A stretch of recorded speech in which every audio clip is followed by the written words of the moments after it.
Yes, Good good morning, morning to all of sir. you. Good Good morning, Morning, sir. beta. Good morning. Good morning. So is my voice coming properly? There isn't much issue. Yes, sir. Audible. Yes, sir. Yes, Yes, sir. sir. Your voice is coming. Sir, audible. Huh. Well, so Yes, sir. let us Starting. start where we have stopped yesterday. Okay. So just let me do the screen sharing part. Okay. So just wait for a minute. Well, so yes, it comes. So dear students, yesterday we have completed up to this section. Is the screen visible? Yes, sir. No, sir. Yes, Yes, sir. sir. Sir. Yes, No, sir. sir. No, sir. Beta, wait for a minute. It will come to you, है ना? It depends on the net speed. Yes. Yes, sir. Now the screen is visible. Yes, sir. Yes, sir. Visible. Yes, Sir, sir. full Well, black. so Yes, sir. we have Visible. complete in yesterday's session. We have completed up to this section. Okay. The criminal courts were still under a Kaji and a Mufti, but under the supervision of the collectors. ठीक है? तो जो criminal court का system था, उस criminal court के system में अभी भी ब्रिटिश गवर्नमेंट ने क्या रखा, जो पुराने समय से काजी और मुफ्ती दो डिफरेंट पोस्ट चली आ रही थी, ठीक है, उन्हीं को कंटिन्यू रखा. But now the Qazi and Mufti under the supervision of the collector. So पहले भी क्रिमिनल कोर्ट का काम काजी और मुफ्ती कर रहे थे, but they were independent. Now they have to work under the supervision of the collector. अब इन्हें किसके सुपरविजन में काम करना पड़ रहा था? कलेक्टर्स के. ठीक है? Now what happened? In this particular case, the Hindu priest, that is Brahman and the Pandit, ठीक है, जो ब्राह्मण और पंडित जो थे, ठीक है, they have to assist the Britishers for the interpretation of Hindu law and Muslim law. ठीक है. अब समस्या क्या थी कि ब्रिटिशर्स जो थे वो ब्रिटेन से आए थे और इंडिया में लॉ अलग चलते थे. तो हिंदुओं के लिए Hindu system of law, Muslims के लिए मुस्लिम सिस्टम ऑफ लॉ.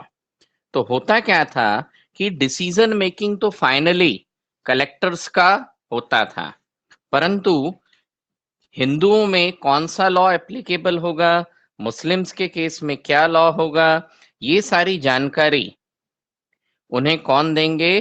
पंडित और मौलवी देंगे. यहां तक बात आई समझ में? Yes, sir. Okay. sir. So a major problem was that the Brahman Pandit gave different interpretation of local law based on different school of the Dharma Shastra. अब समस्या ये थी कि India was a very big country, है ना? तो हिंदुस्तान के अलग अलग कोनों में ब्राह्मण जो थे वो अलग अलग तरीके से नियम बताते हैं. तो नॉर्थ इंडिया में एक पर्टिकुलर कंडीशन में रूल्स एंड रेगुलेशंस डिफरेंट होंगे, साउथ इंडिया में रूल्स एंड रेगुलेशंस डिफरेंट होंगे. ठीक है. सो इसके कारण क्या होता था, कई बार कलेक्टर्स को बड़ी समस्या आती थी कि north India for the same condition the rule is different. In case of South India, for the same condition, the rule is different. Okay. So to bring about uniformity in 1775, 7 Pandits were asked to compile Hindu law. Okay. So to bring a uniformity मतलब एक समान, है ना, एक समान Yes. रूप से, ठीक है, यानी जो इतने अलग अलग लॉज हैं, उनको इक्वल करने के लिए, सेम करने के लिए 1775 में ब्रिटिश गवर्नमेंट ने देश के जाने माने पंडितों में से 11 पंडित्स को एक इकट्ठा करके कमेटी बनाई, ठीक है, and they were asked to compile a digest of Hindu laws, और उन लोगों से कहा गया कि आप क्या करिए, हिंदू लॉज की एक पूरी बुक बनाइए, ठीक है। यहां तक बात आई समझ में? Yes, Yes, sir. Yes, sir. Okay, so Yes, sir. Yes, sir. well, so one of the British officer named N.B. Halhed, the British officer N.B. Halhed translated this digest into English, ठीक है। जो एक Britishers थे, N.B. Halhed, ठीक है, फिर उन्होंने उस लॉ को, वो जो लॉ था वो हिंदी में या संस्कृत में जिसमें भी लिखा होगा पंडितों ने, उसका ट्रांसलेशन किसमें किया? इंग्लिश लैंग्वेज में किया, so that now it is available as a reference for the British. So by 1778, बेटा ये किसी का साउंड ऑन रह गया है, चलिए। So by 1778, a code of Muslim law was also compiled of European judges. तो इसी तरह मुस्लिम लॉज का भी पूरा का पूरा एक कंपाइलेशन 1775 तक किया गया, ठीक है। अब now the British are having the Hindu laws also as well as Muslim laws also in which language? English language for the purpose of reference. तो अब रेफरेंस के लिए उन लोगों के पास क्या आ गया? हिंदू लॉ का डाइजेस्ट भी था और यूरोपियन लॉ का डाइजेस्ट भी, ठीक है। Under the regulating act of 1773, फिर 1773 में ब्रिटिश गवर्नमेंट ने एक नया कानून बनाया।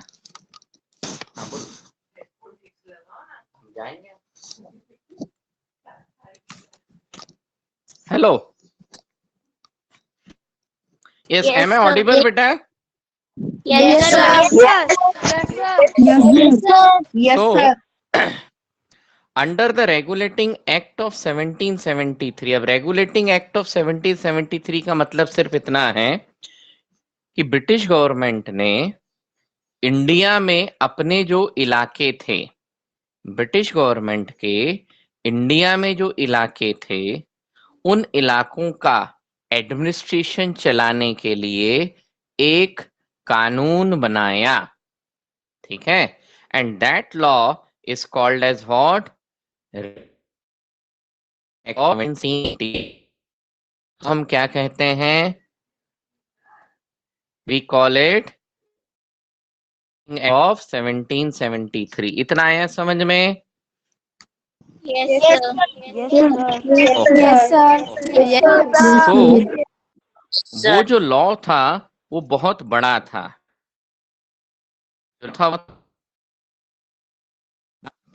अंडर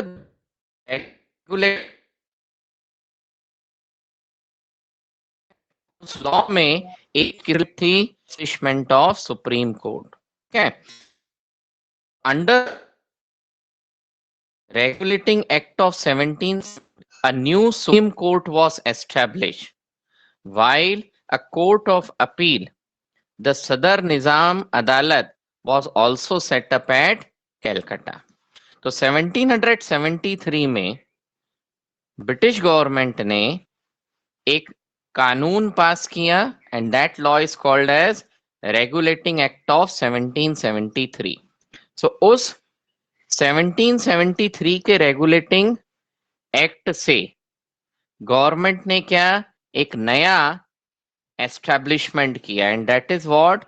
अ सुप्रीम कोर्ट, ठीक है।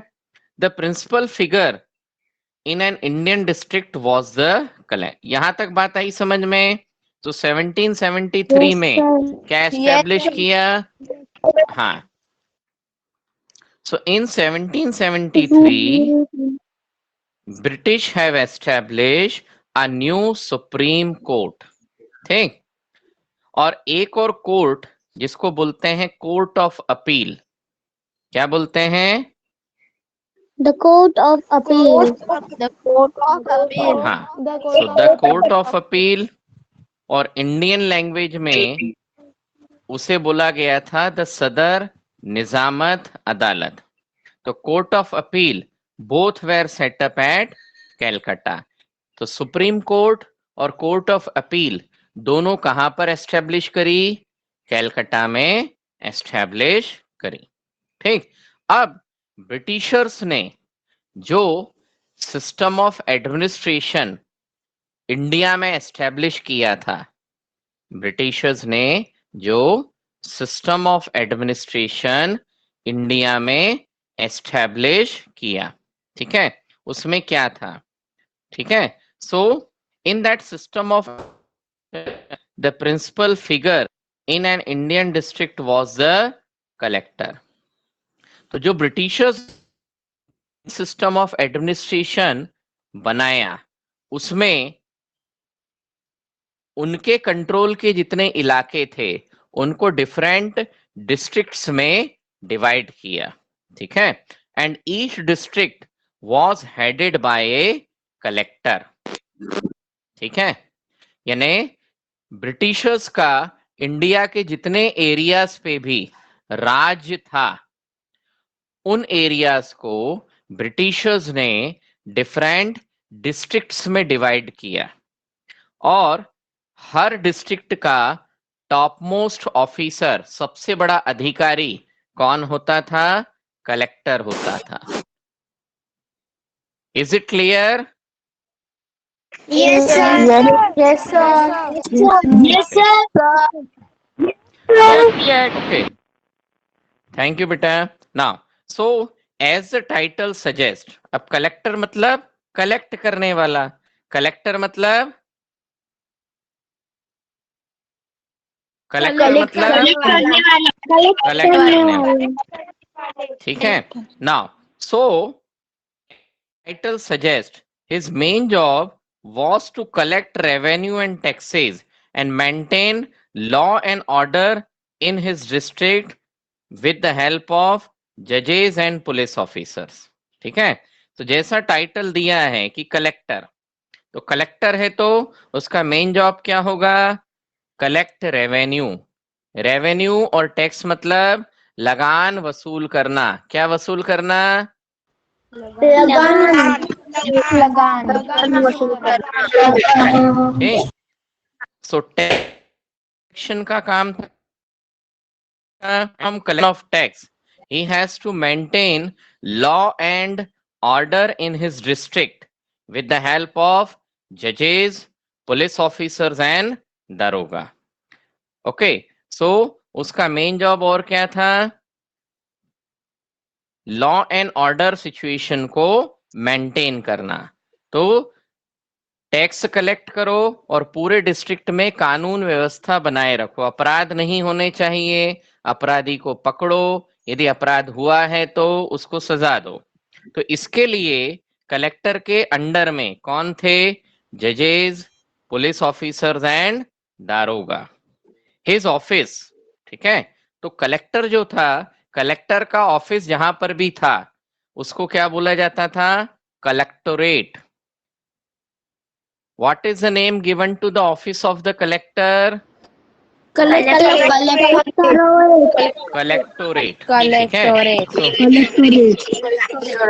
So the office of the collector was known by the name collectorate. So now the collectorate became the new center of power and patronage that steadily replaced previous holders of authority. ठीक है, यहाँ Yes. में okay. Now Yes. so the next section is, Sir, what is darogas? बेटा दारोगा मतलब जो police station पे थानेदार होते हैं ना बेटा, Yes, sir. हाँ, तो थानेदार को क्या बोला जा रहा है यहाँ पर? दरोगा। Daruga. Daruga. इधर क्या हो गए? दारोगा। तो दारोगा और दरोगा इज व्हाट? थानेदार। ठीक है, यहाँ तक बात आई समझ में? Yes, sir. Now Yes, sir. Yes, हाँ, sir. Yes, sir. Yes, sir. now so the next section that we are going to start is the company army. Army. हमारा अगला सेक्शन वो क्या लिखा हुआ है? The company army. ठीक, अब द कंपनी आर्मी, तो इस सेक्शन में बेसिकली हम क्या डिस्कस करेंगे? ठीक है, सो जैसे हमने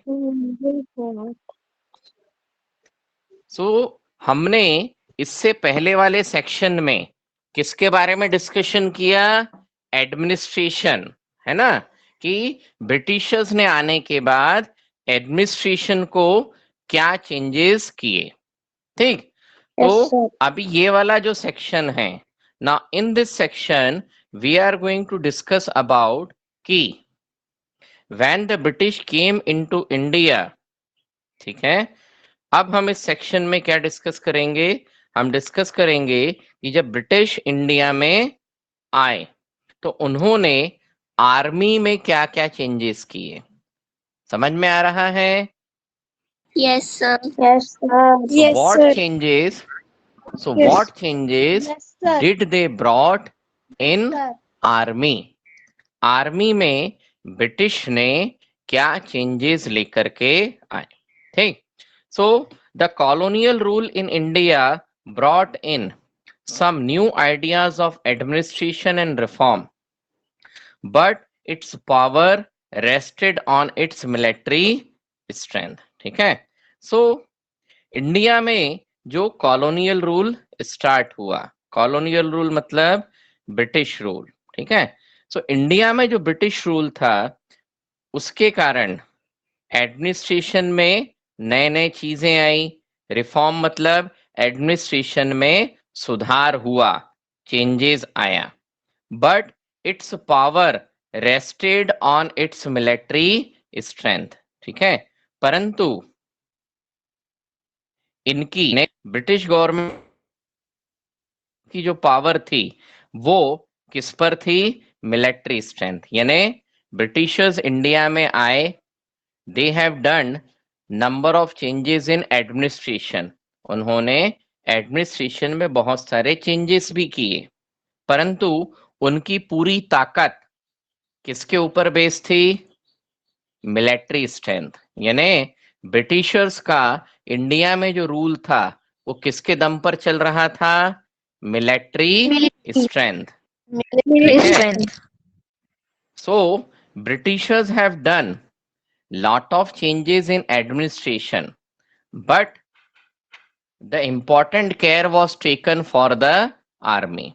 ब्रिटिशर्स ने एडमिनिस्ट्रेशन में बहुत सारे चेंजेस किए, बदलाव किए, परंतु सबसे ज्यादा ध्यान किसका रखा गया? आर्मी का रखा गया। ठीक, सो अभी जो अगली लाइन हम पढ़ेंगे, है ना, इस लाइन में there is a comparison between the Mughal army and British army. समझ में आ रहा? ठीक है, सो अभी आगे वाली जो लाइनें हम पढ़ेंगे उसमें basically we will discuss the difference, है ना। जो आगे वाली लाइन है उसमें हम इस बार में डिस्कस करेंगे कि मुगल आर्मी और ब्रिटिश आर्मी में क्या डिफरेंसेस थे। ठीक है, so let us start. The Mughal army was mainly composed of cavalry. ठीक है, सो मुगल आर्मी जो थी, मुगल आर्मी में क्या थी? Cavalry. Mughal army was mainly composed of cavalry. Mughal army में कौन थे? कैवेलरी थे। ठीक है, देन हाँ, कैवेलरी मतलब सोल्जर्स ऑन हॉर्स बैक, ठीक है। सो कैवेलरी आप किसको कह रहे हैं? जो लोग घोड़े पर बैठकर लड़ते थे, यानी कुल मिलाकर घुड़सवार सेना, ठीक है। और उनके पास क्या थी? इन्फेंट्री। इन्फेंट्री मतलब तोपखाना।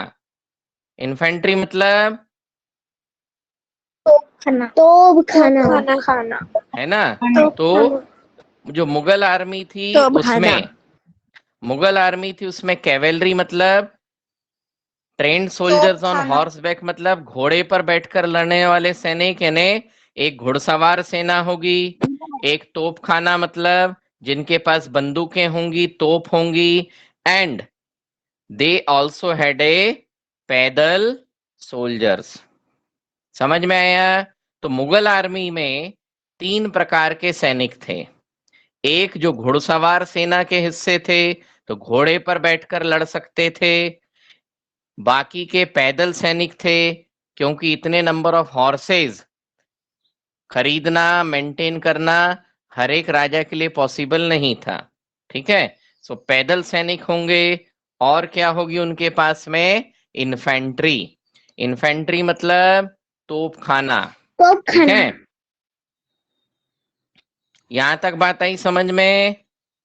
Yes yes sir sir yes sir yes sir ठीक है। So yes sir they were given training in archery and the use of sword, ठीक है। सो मुगल आर्मी के जो सैनिक होते थे उनको आर्चरी मतलब तीरंदाजी की भी ट्रेनिंग दी जाती थी, और सोड मतलब तलवार से लड़ने की ट्रेनिंग दी जाती थी। इतनी बात आई समझ में? Yes sir Okay. sir So the cavalry dominated the Mughal army.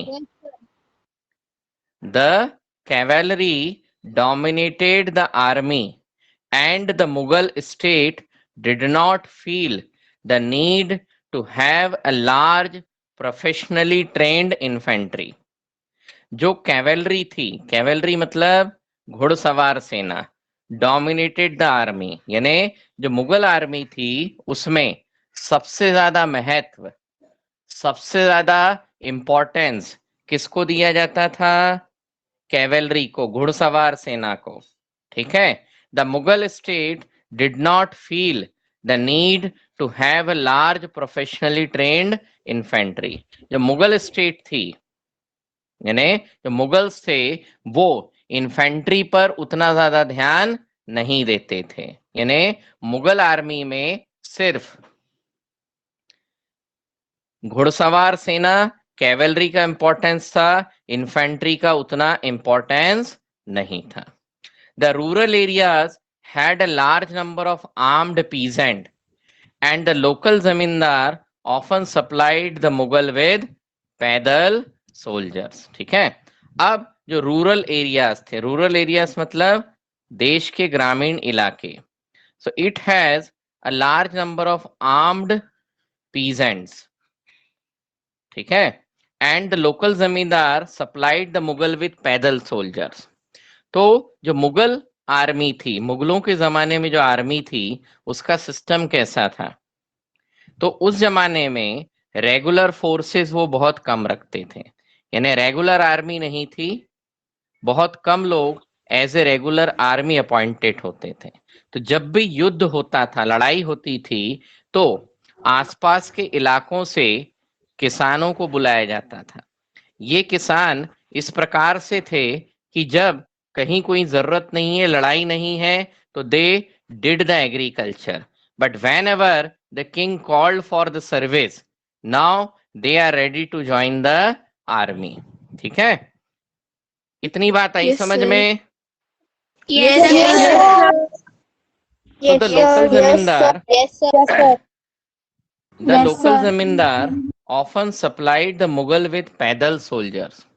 जो छोटे मोटे जमींदार और लोकल जमींदार बना रखे थे, दे सप्लाइड द मुगल विथ पैदल सोल्जर्स, ठीक है। ये लोग मुगल आर्मी को क्या प्रोवाइड करते थे? पैदल सोल्जर्स प्रोवाइड करते थे। यहां तक बात आई समझ में? Yes, sir. Yes. Yes, sir. Yes, sir. Now Yes, sir. अब जब मुगल्स जब कौन मुगल एम्परर का राज खत्म हो गया, तो जब मुगल एम्परर्स का राज खत्म हो गया तो what happens in different parts of India the regional kingdoms were establish. तो जो लास्ट पावरफुल मुगल एम्परर थे औरंगजेब, तो after the death of Aurangzeb, Aurangzeb की डेथ के बाद, ठीक है, बहुत सारे छोटे छोटे इंडिपेंडेंट स्टेट्स कहां पर एस्टेब्लिश हुए? They establish in different parts of India, ठीक है। So they brought some changes. So a change occurred in the 18th century. Okay, 18th century में फिर से क्या आए? चेंजेस आए। व्हेन द मुगल सक्सेसर मतलब मुगल एम्पायर के वीक होने के बाद में जो नए नए स्टेट्स बने, ठीक है। So Mughal successors like Awadh and Banaras started recruiting peasant into their armies and training them as professional soldiers, ठीक है। तो इन्होंने क्या किया? पीजेंट्स यानी किसानों को बाकायदा आर्मी में भर्ती करना शुरू किया और उनको as a professional soldiers training दी। Now they are the part of regular army. अब ये लोग क्या बन गए? रेगुलर आर्मी के हिस्से बन गए, ठीक है। सो ये काम कौन से एरिया में किया गया? अवध और Banaras. Have you heard about the city of Lucknow? Yes, sir. तो लखनऊ के आसपास का जो इलाका है, लखनऊ के आसपास का जो एरिया है, that area is known as the kingdom of Awadh. ठीक, Sir, you told likewise, yesterday. हाँ, likewise there was a small kingdom in Varanasi. Okay, so the Varanasi is also known as Banaras. So the Yes, king sir. or the rulers of these two states, ठीक है, started recruiting peasant into their army। यानी इन्होंने किसानों को अपनी army में, सेना में भर्ती करना शुरू किया और उन्हें as a professional soldiers training देना शुरू की। Okay, now the East India Company adopted the same method when it began recruitment for its own army, ठीक है, and these were known as what? The Sepoy army, ठीक। सो जो English जब east India company ने अपनी army बढ़ाना शुरू करी, तो ईस्ट इंडिया कंपनी ने भी वही का वही तरीका अपनाना शुरू किया, ठीक है। यानी ईस्ट इंडिया कंपनी ने भी क्या किया? ईस्ट इंडिया कंपनी ने भी पीजेंट्स को, किसानों को एज ए सोल्जर अपनी आर्मी में भर्ती किया और उन सोल्जर्स को बाकायदा प्रोफेशनल सोल्जर्स की तरीके से ट्रेनिंग देना शुरू किया। यहां तक बात आई समझ में? ठीक है। Yes, sir. Yes, sir. Okay, so Yes, sir. as warfare technology Yes, sir. changed, as warfare technology changed from the 1820s, the cavalry requirement of the company's army declined, ठीक। अब 1820 के बाद, 1820 के बाद what changed?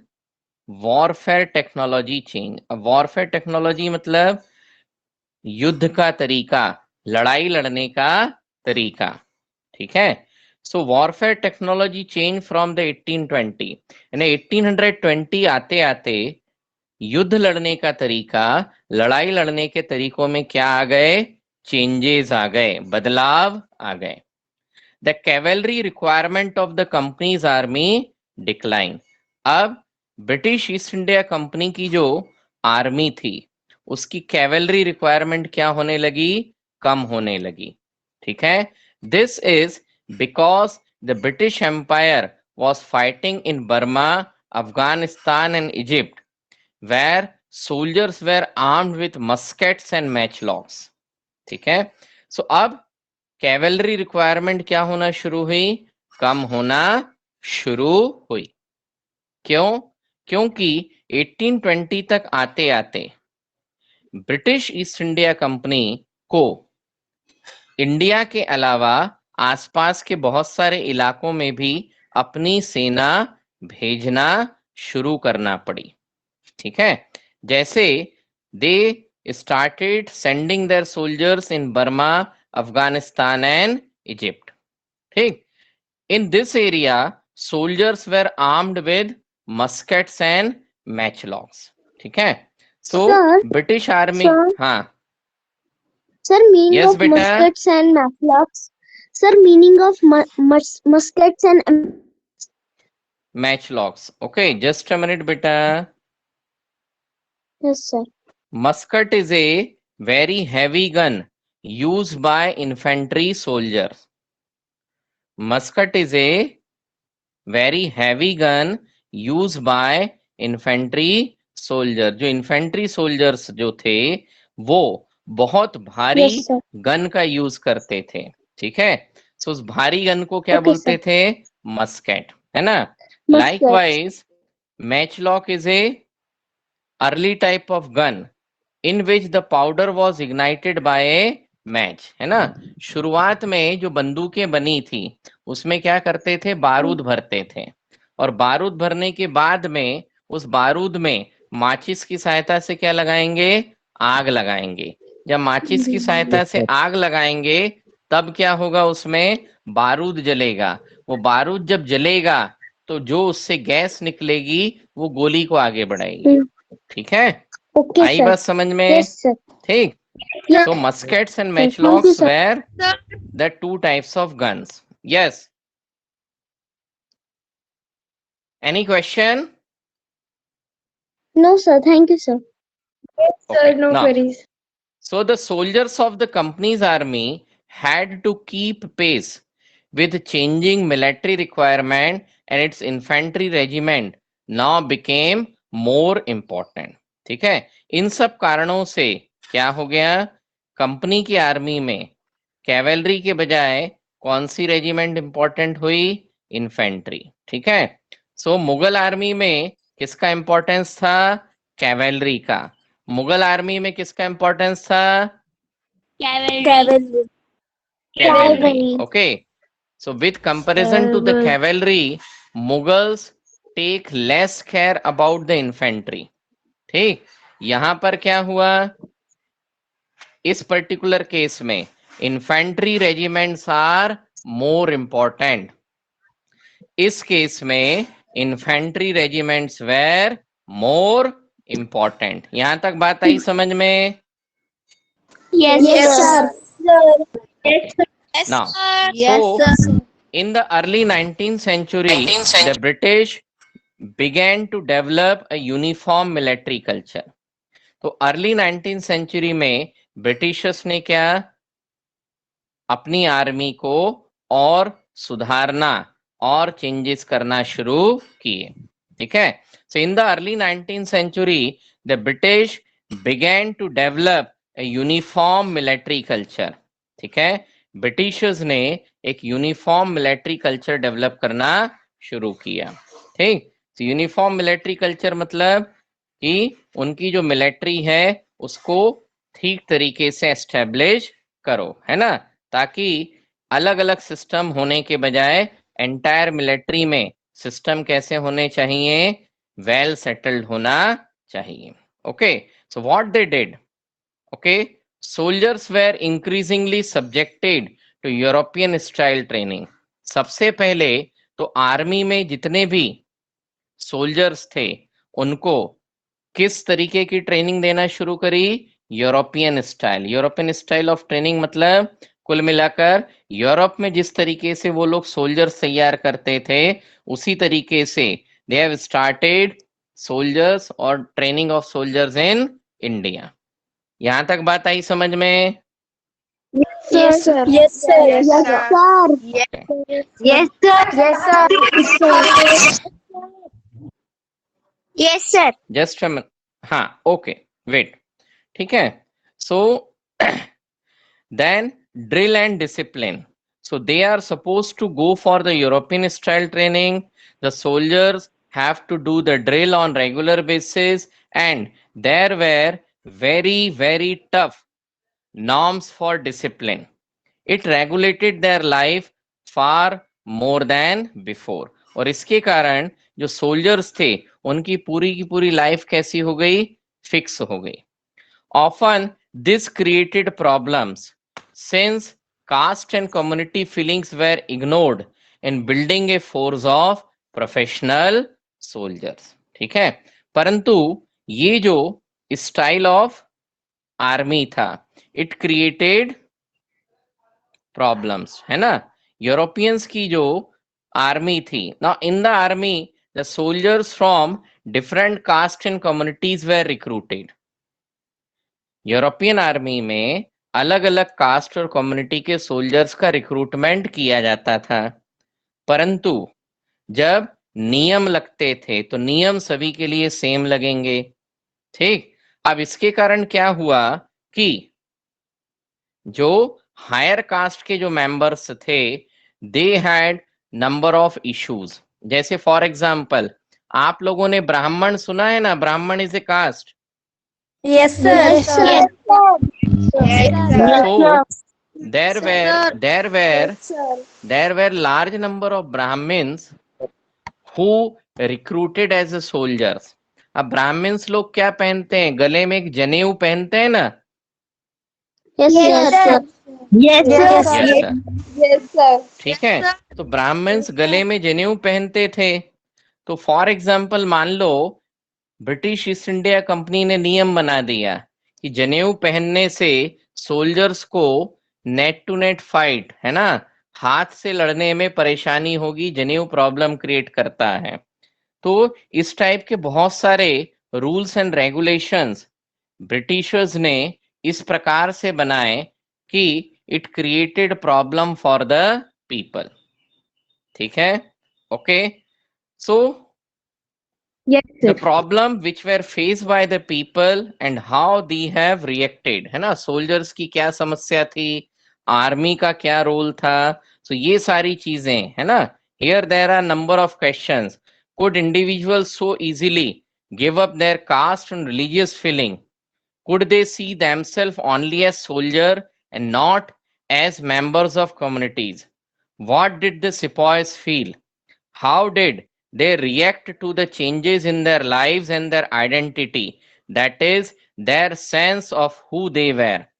Revolt of Tisan gives us a glimpse into the world of the sepoy, and all these things we'll read in chapter 5. यहां तक बात आई समझ में? Yes, Yes, sir. Now listen, Yes, a very small portion, a very small portion of the conclusion is there. ठीक है, तो इसको मैं फटाफट कंप्लीट करता हूं, नहीं तो मंडे को फिर से हमें यही चैप्टर रिपीट करना पड़ेगा. Well, so the company transferred from a trading company to a territorial colonial power. तो इस चैप्टर में हमने ये पढ़ा कि इस प्रकार ईस्ट इंडिया कंपनी जो थी वो पहले ट्रेडिंग कंपनी यानी सिर्फ बिजनेस करने के लिए आई थी, और अब वो क्या बन गई, एक कॉलोनियल पावर बन गई, जिसके पास टेरिटरी मतलब अपना खुद का एक राज्य इलाका था. ठीक, the arrival of new steam technology in the early 19th century added this process.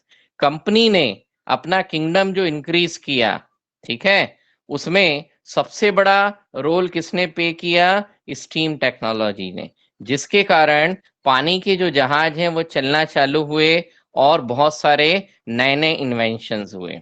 ठीक है, till then it would take between 6 and 8 to travel to India by sea. ठीक है, ऐसा क्यों था, क्योंकि स्टीम इंजन टेक्नोलॉजी आने से पहले इंडिया से ब्रिटेन आने में 6 से 8 महीने लग जाते थे. ठीक है, steam ship reduce the journey time to 3 weeks.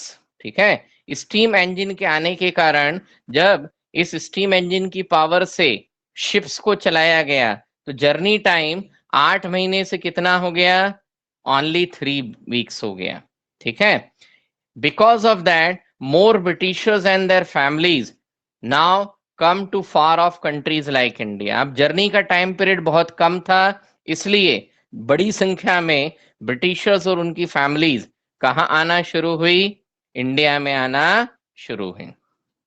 Bye 1857, तो 1857 आते आते the company came to exercise direct rule over 63% of the territory and 78% of the population of Indian subcontinent।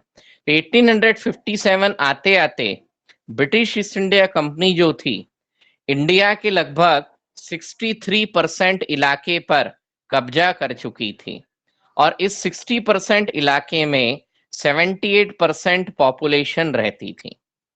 Combined with its indirect influence on the remaining territory and population of country, the East India Company had virtually the whole of India under its control।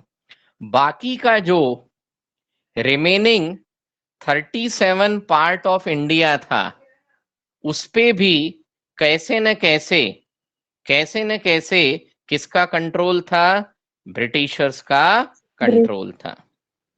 ठीक है, is it clear? Yes, sir. Yes, sir. So, now listen, dear students. So we are binding up the session here only. Okay. So within day or two, जैसे ही मेरा notes writing का काम complete होगा, I will send the notes in class WhatsApp groups, and from Monday onwards, we will start the next chapter in history. Is it clear?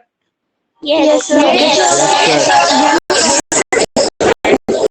I am stopping screen sharing. Thank you. Goodbye.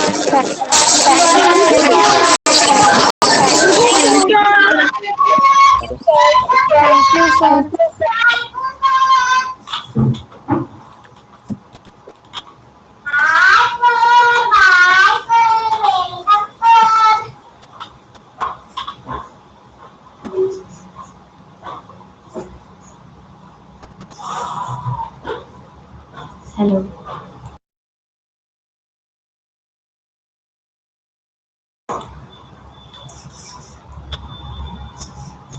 Hello.